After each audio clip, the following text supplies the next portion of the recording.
యేసుక్రీస్తు ప్రత్యేకమైనటువంటి సేవకుడుగా ఈ లోకానికి పంపింపబడ్డాడు. మెస్సియా సేవకుడు ఎందుకు, ఎలా అయ్యాడు అనంటే, ఆయన తన తండ్రి చేత తన రక్షణ కార్యము చేయు నిమిత్తము ఈ లోకానికి ఒక సేవకునిగా ఆయన నడిపింపబడ్డట్లుగా మనం చూస్తుంటున్నాం. ఈరోజు మనం ఆరాధిస్తున్నటువంటి దేవుని యొక్క గొప్పతనాన్ని మనం చెప్పుకోగలుగుతున్నాం. కారణం ఏంటో తెలుసా? ఉన్నత స్థానాన్ని ఆశించేటువంటి దేవుడు కాదు మన దేవుడు. మన దేవుడు ఈ లోకములో తగ్గింపు విధానాన్ని కనుపరిచేటువంటి దేవుడు. ఈరోజు మన స్థితిగతులు ఎలాగున్నాయి?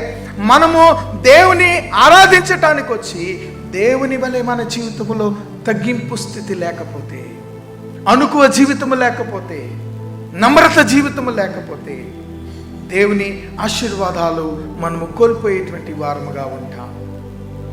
2025 సంవత్సరం గతించిపోయింది.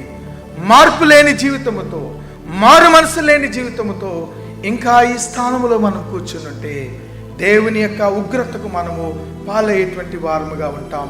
ఇది మనలను మనం ప్రశ్నించుకుందాం.